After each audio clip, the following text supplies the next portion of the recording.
Vietnamese sunshine. Oh, yeah. What have you done to me? Oh, Vietnamese sunshine. What have you done to me? Wow. Make me live my life in wonder and misery. Hello, everybody. We want to welcome you to Veterans Advice. After that intro, I don't know if I can be better than that. So we're here today, the day before Veterans Day.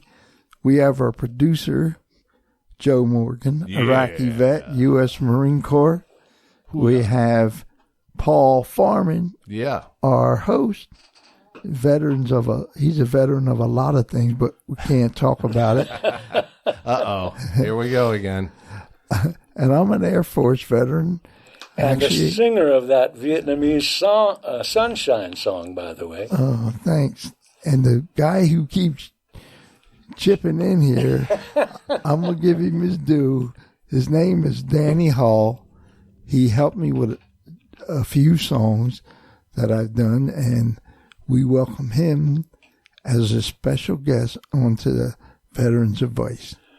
Well, I'm like that guy on TV. I'm special. Yes, you sure are. Very special. Thank you. That was some good heart So playing. can I get some insurance? We're going to see what you get here in a minute. So here's the deal.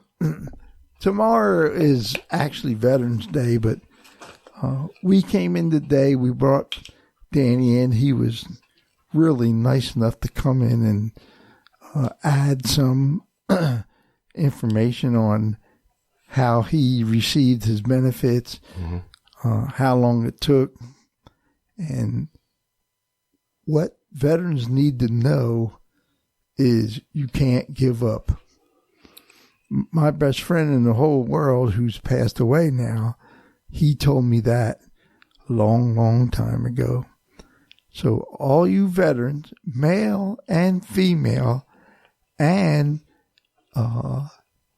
veterans, widows, spouses, we are going to put a show on next time that'll include you in our message. Nice. That's really nice. Yeah. So They are the unsung heroes. So Danny Hall is an Army veteran, and he is a good friend of mine. He was in Vietnam, and he was gracious enough to come on this podcast and tell us a little bit about what he experienced. Well, I'm the one that's feeling pretty overwhelmed because I wouldn't have been able to get what I've gotten if it wasn't for you, Bob. Oh, thanks, and Danny. the way you help veterans. It's it just touches my heart, and it makes me want to start bawling right here on the podcast.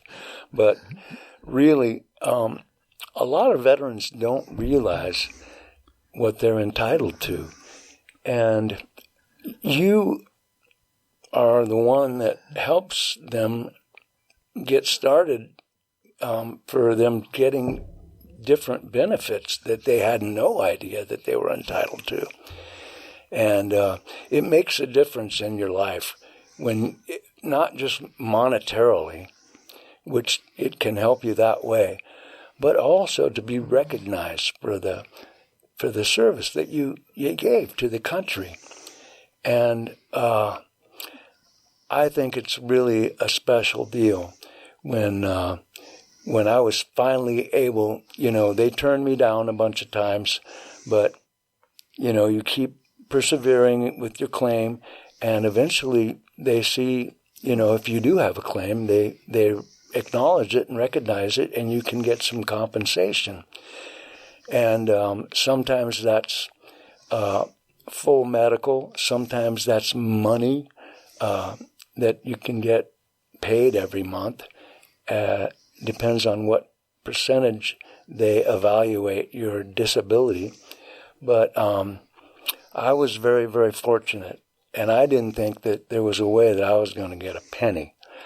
And because of what you were able to tell me and show me, I found out that I was disabled because of Vietnam, and that I was entitled to compensation.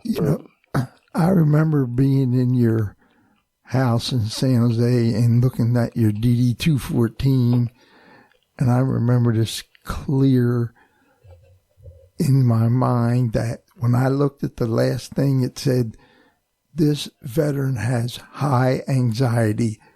And I said, "Danny, that's PTSD." Yeah. Right there. It was written. It was written right in the. It's right there in your document. So I think from that point we moved forward. Yep. I never heard PTSD at that point and didn't know what it was. And I would always wonder, when certain things came up, and at night when I had nightmares, I wondered why that got to me so much. Right. And it was because of my experiences in Vietnam. Yeah. And not all of it. I mean, everybody's got, you weren't perfect until you went to Vietnam, but it exasperates anything that you've got going until it, just can come back and explode in your face. So, I want to know how you look so young. If you were in Vietnam, I mean, I'm pretty old, right, Joe? Come on. I was only 5 years old. You guys look my age. You guys look like you're in your mid-50s. Well, what's going on here? I used to really have a baby face. I just turned 71 on Halloween. No. Yeah. So I think I looked that up on Wikipedia. I did. I looked up Danny Hall's age. And there it was. Yep. I've been around the block a few times, I'll tell you that.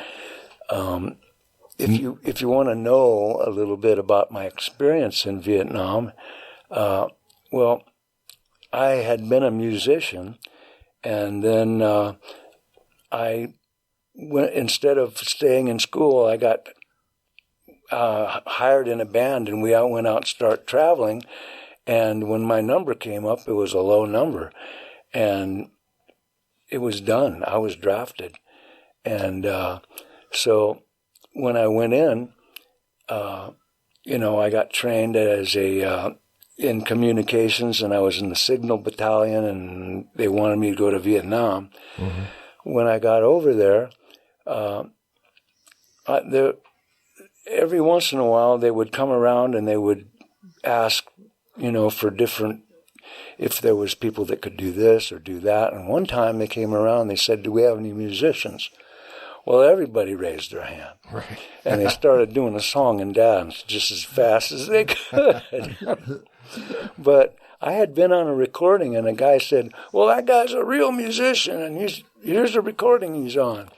And so I was lucky. I auditioned for this little thing, and I got to be in special services. Nice.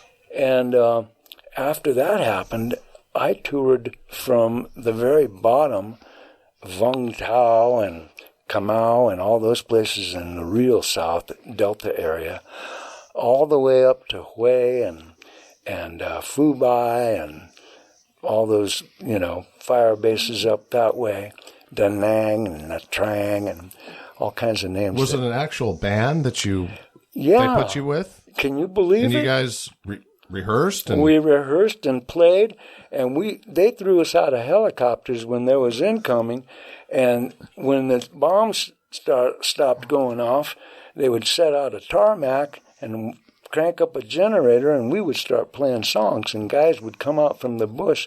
They hadn't had a hot meal in a couple of days, and they would, break out the hot dogs and this and that. And even if it only lasted for half an hour or an hour, those guys were bawling, crying their eyes out. Wow. They missed home. We were playing Chicago songs and this and that. Yeah. And it was a real blessing. And I'll be darned if I don't think that, I did some good over there. Oh, absolutely. Yeah. Heck yeah. We really appreciate it too, to this day. Some of those guys, if they're listening to this, know that you were. Well, you know what happened to me as far as music goes. There's an all-girl Filipino band. Mm-hmm. So I actually got on stage and sang "I Want to Go Home." Mm-hmm. Oh my God, the guys they went crazy. Yep. It was fun. They really appreciated it. Those Filipino bands were the best. Boy, they really could copy and cover American songs, as good as the artists. Exactly. You couldn't tell the difference. They were amazing. So this is our portion of the show. We like to talk about advising veterans on different things. But I think today with Danny in the room, in the studio, that we need to tell people how music, and with my music, and Paul was my drummer in my band. Yeah. Mm-hmm. Paul's a great guy. Love him to death. It helped me through things because I would write the lyrics and then I'd do the music and then we'd rehearse and we get this song and that song.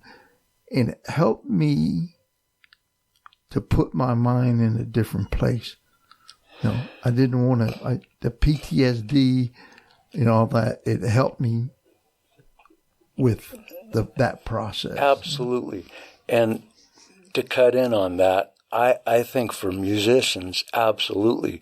But for non-musicians, if you can't sing or if you can't write music, if you can get with some other guys and talk about it, just that, doing that gets out a lot of things that you've been holding inside of yourself. You don't want to tell nobody. Right. And that's the start of the process. And then once you are able to do that, then you start going to veterans meetings that they have and get into the process of looking into if you have disabilities. And that's where Bob helps people. He looked at me and he said, "You don't know it, but you got PTSD." And I said, "PT what?" PT Barnum, yeah. PT Barnum. PT 109. PT. I know. I feel great when I'm sitting behind the drums. That's when I feel at home. I mean, I could be anxious, all this, but once I get on they call it a throne, a drum throne, and I'm back there, I don't care if it's 6 people at a hot dog stand or there's 6,000 people. Right. I know you've played in front of hundreds of thousands of people. Right. And I feel at home when I'm up on stage. Don't you? Yep. That's when I feel my calmest.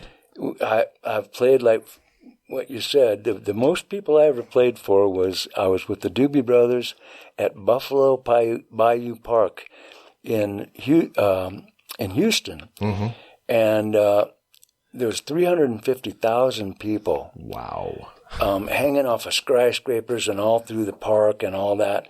And, my knees were absolutely shaking. I thought I was going to throw up.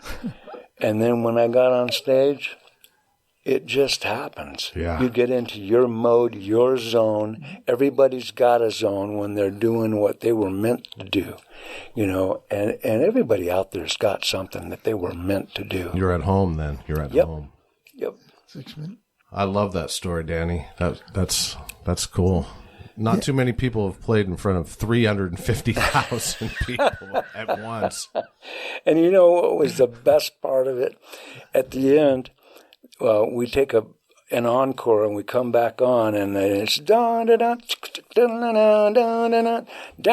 the corner, half a mile here, feel that long train running, and watch it disappear without love. And then we get that going. Well, believe it or not, it was just about dusk on 4th of July at Buffalo Bayou Park. We were playing that song, and I was starting to play my harmonica solo.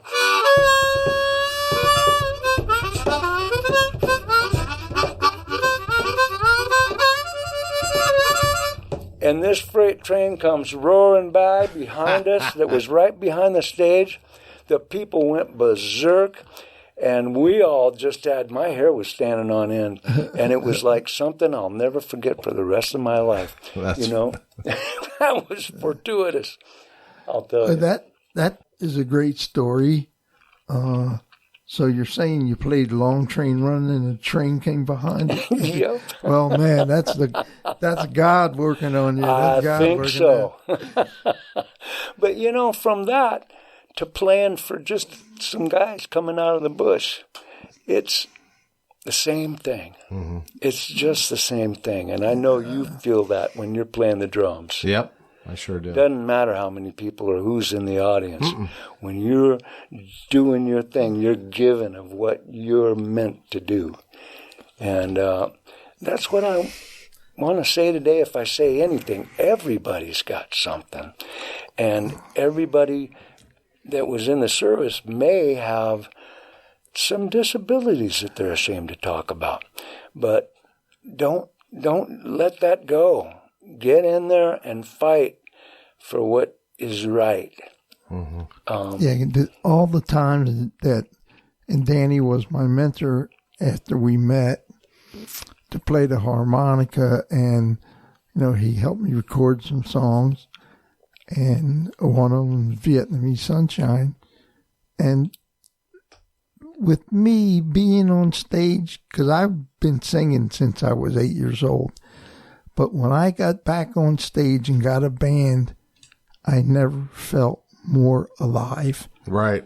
Especially out there seeing people dancing and all that kind of stuff.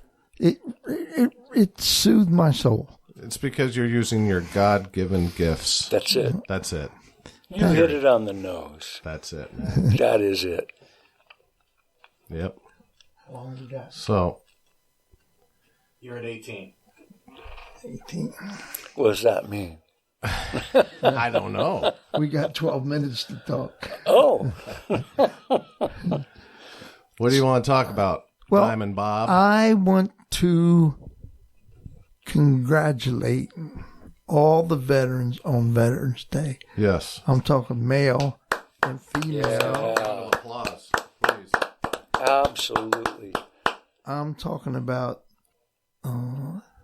people who have not been in combat and people who have been in combat, because people have not had boots on the ground.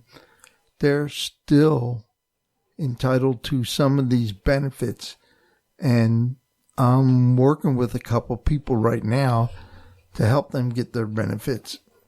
So don't think because, you know, you didn't serve in a combat area, you're not entitled mm-hmm. to some kind of benefits. You could have been. It's possible that anybody could have some benefits coming to them. We just don't know. A lot of guys say, oh, no, there's nothing. I don't.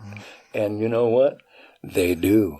Like that one guy, you were talking to him and telling him he needed to go in, and he just didn't believe it. And to this day, I don't think he's put in for anything. And that guy,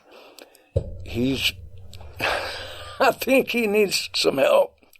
Yeah, my one neighbor across the street, he was in the Army, and I helped him get into the system, and then he got his primary care to authorize the paperwork for him, and right now he's at 80%.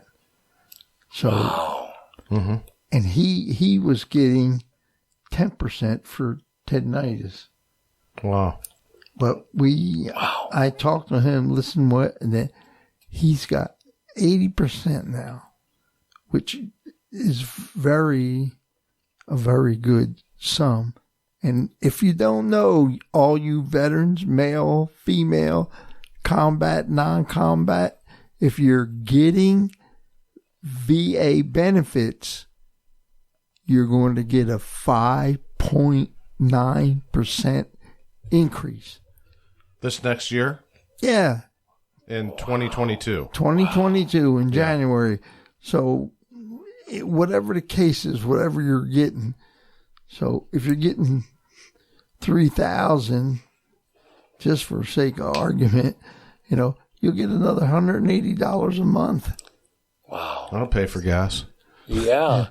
Barely. Is tinnitus, is that ringing and squashing and screaming in your ears all the time? Yes, sir. Well, I got that, and I didn't even put in for it. Well, here's my... You say what? Here's my contention on that. You put in for everything you can.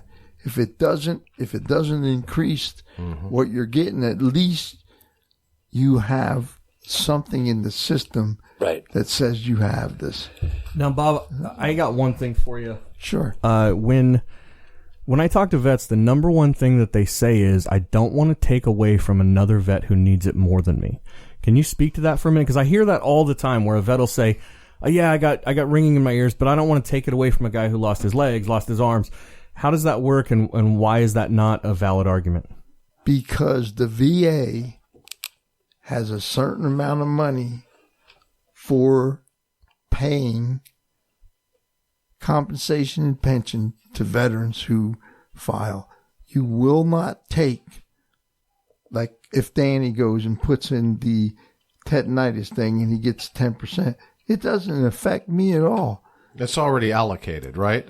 Based on the... Yeah, my money, the money that I get every month's been approved, and it's just like if you worked all your life and you get a pension from the job, and then you put in for Social Security, they don't take away your pension because you're getting Social Security. You know what I mean? Right. They can't. Well, don't ask me that question, because I'll tell you they just print some more money. But they don't. That's not a valid. No response. It is not. You're not taking nothing away from nobody. You deserve it. Exactly. And you earned it.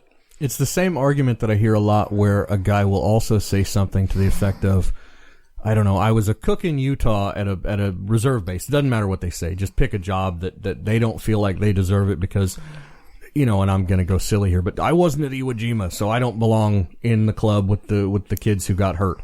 Or I wasn't at XYZ location. Right. And I hear that no matter what. If it's a cook from Utah, he'll say I wasn't an infantryman. If it's an infantryman, he'll say I wasn't at the battle of the worst battle of you can imagine. Everybody has their level. They think they're not as good as the next guy, and so they don't think they rate to go in. And again, can you speak to that and tell me why that's not a valid argument? Because it doesn't matter. And I'll just speak to what I know.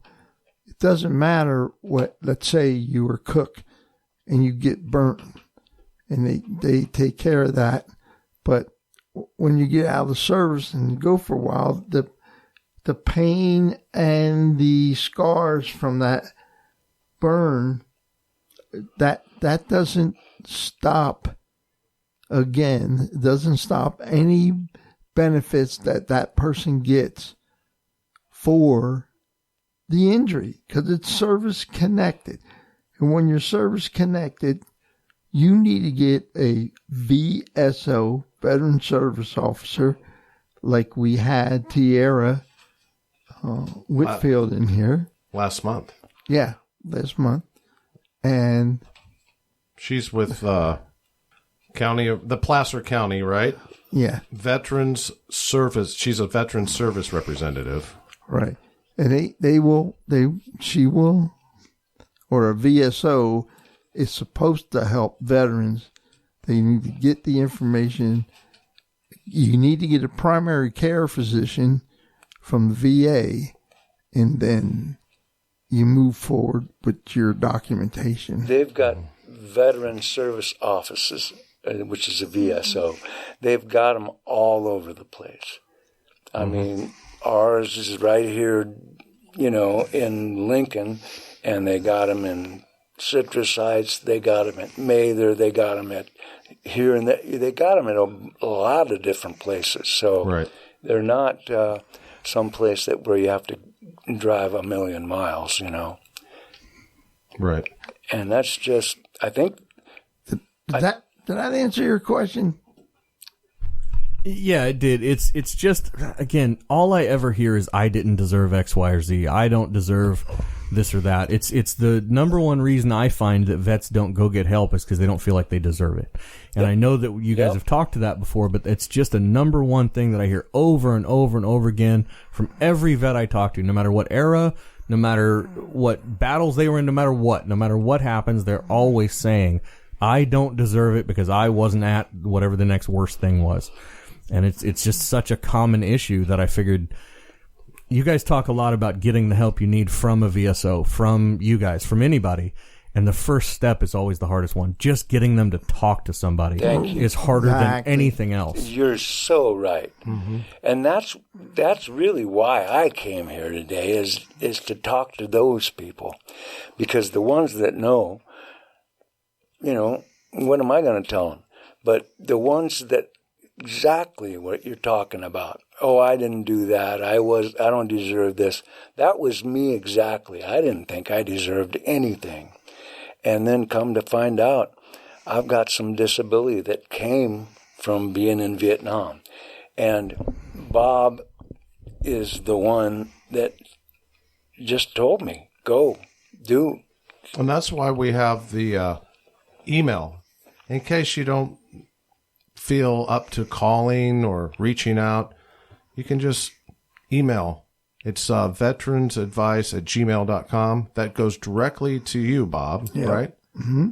And you'll handle that with kid gloves and answer any questions that they have and total anonymity and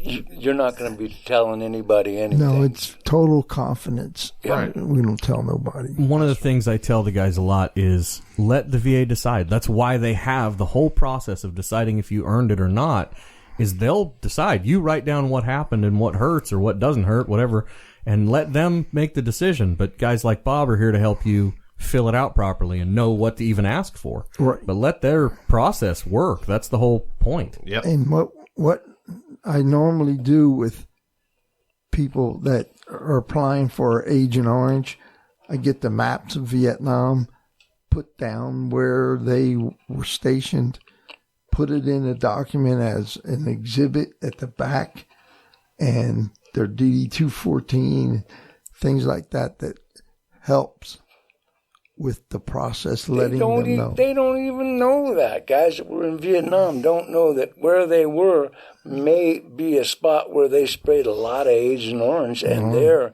entitled to some compensation because Agent Orange causes all kinds of stuff. Cancer, what's that, nerve neuropathy. And man, could you tell me that email address again?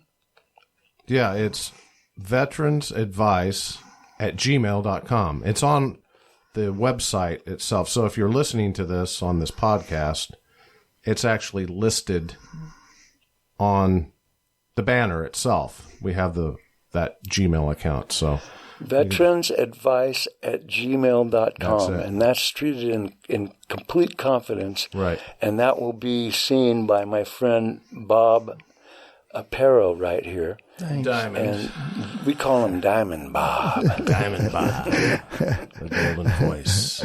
Oh, man. What a great show. Right before tomorrow's Veterans Day, guys. Yes. Hey, I want to thank all three of you for your service, by the way. Thank you so much. You're welcome.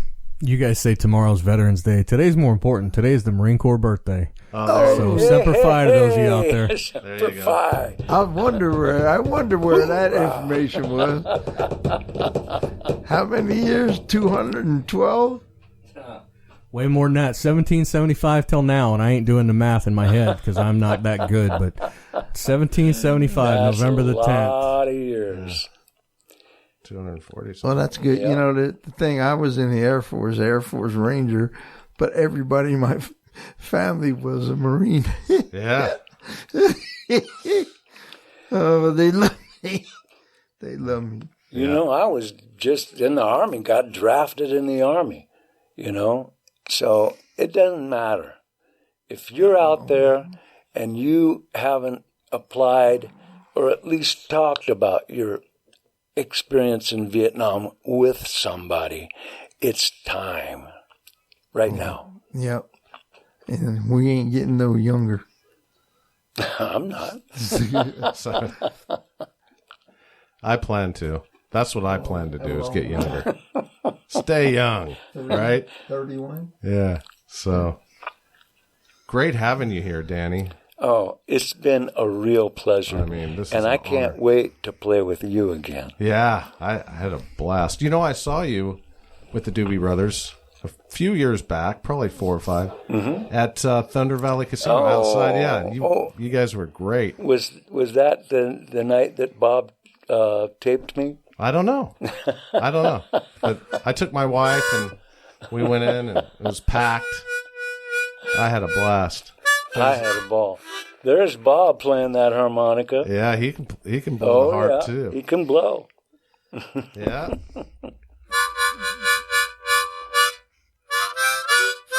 Oh yeah. He still got it, man. He still got it. Yeah, I can't hold on to Low, this thing. Though. right. His fingers are Low getting, rider.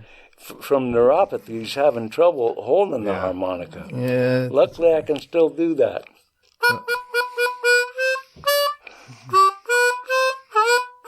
Yeah. There you go. Rise a little higher. Yeah. So we're having fun in here today. Hopefully the information we put out on this podcast today will help you and maybe guide you through your compensation and pension. And I would like to say to everybody out there, we wish you luck with your compensation. And in the future here, we're gonna do a remote. Oh yeah. I'm getting that set up. Yeah, You're gonna good. help me. Yeah, I'll do it. And We're gonna go out remotely and do this. That is so cool. If even one guy just gets his DD-214, Yeah. which is what they give you when you leave the service, and then email Bob over here at Veterans Advice at Gmail. at gmail.com. You can start the dialogue, and you do not know where it will take you, but I can tell you this, it might take you somewhere that'll really help you. Well, what the purpose of the remote podcast, and I can do it in the Veterans Hall. They say we can do it as long as there's nobody else doing anything there that day. And the Inspector General from Beale Air Force Base would like to take that recording, and we can talk about the veterans over there, because a lot of them are starting to get out now, and they're going to need benefits because a lot of them were in Iraq, Right. and all that stuff. So We're gonna do that. we got work to do, Yeah, this is not just for Vietnam vets, is it? No. This is for it's for served. everybody. Yeah. Everybody that served, yep. Yep, that's what we're talking about. Well, I just want to say thank you so much for inviting me. I'm Danny, and I had a great time. And I hope, like I say, somebody is helped out there. Yep. Great, Danny. Thank you. Yeah, we're doing it. Vietnamese sunshine, what have you done to me? That's you, Bob. Oh, Vietnamese sunshine, what have you done to me? Make me live my life. Thank you for listening. We appreciate it. Wonder and misery. Take care.